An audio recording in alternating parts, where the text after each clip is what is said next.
ಚನ್ನಪಟ್ಟಣ ಕ್ಷೇತ್ರದ ಶಾಸಕ ಸಿಪಿ ಯೋಗೇಶ್ವರ್ ಪಾಳ್ಯದಲ್ಲಿ ದನದ ಚಾಪು ಮೂಡಿಸಿ ಸರಳ ಸಜ್ಜನಿಕೆಗೆ ಪಾತ್ರವಾಗಿದ್ದ ಹಾಗೂ ಕುಳ್ಳಪ್ಪ ಎಂದೇ ಜನನಿತವಾಗಿದ್ದ ತಾಲೂಕು ಪಂಚಾಯಿತಿ ಮಾಜಿ ಸದಸ್ಯರಾದ ಶಿವಲಿಂಗಯ್ಯ ಭಾರತ ಲೋಕಕ್ಕೆ ಪಯಣ ಬೆಳೆಸಿದ್ದರು. ಅಜಾತಶತ್ರುವಾಗಿ ಪ್ರತಿಯೊಬ್ಬರನ್ನು ಪ್ರೀತಿ ವಿಶ್ವಾಸದಿಂದ ಕಾಣುವ ಶಿವಲಿಂಗಯ್ಯ ಅಕಾಲಿಕ ಅಪಘಾತದಲ್ಲಿ ಲಿಂಗೈಕ್ಯವಾಗಿರುವುದು ನಗರ ಹಾಗೂ ತಾಲೂಕಿಗೆ ತುಂಬಲಾರದ ನಷ್ಟವಾಗಿದೆ ಎಂದೇ ಹೇಳಬಹುದು.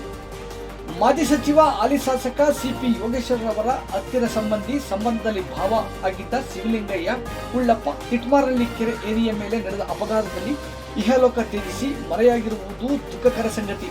ದಶಕಗಳ ಹಿಂದೆಯೇ ತಾಲೂಕು ಪಂಚಾಯಿತಿ ಸದಸ್ಯರಾಗಿ ರಾಜಕಾರಣ ಪ್ರವೇಶ ಮಾಡಿ ಸಾರ್ವಜನಿಕ ವಲಯದಲ್ಲಿ ಗುರುತಿಸಿಕೊಂಡಿದ್ದ ತಗಚಕೆರೆ ಕುಳ್ಳಪ್ಪ ಸಿಪಿಐ ಗರಡಿಯಲ್ಲಿ ತನ್ನದೇ ಆದ ಹೆಸರು ಪಡೆದಿದ್ದರು ಎಂಬುದರಲ್ಲಿ ಎರಡು ಮಾತಿಲ್ಲ.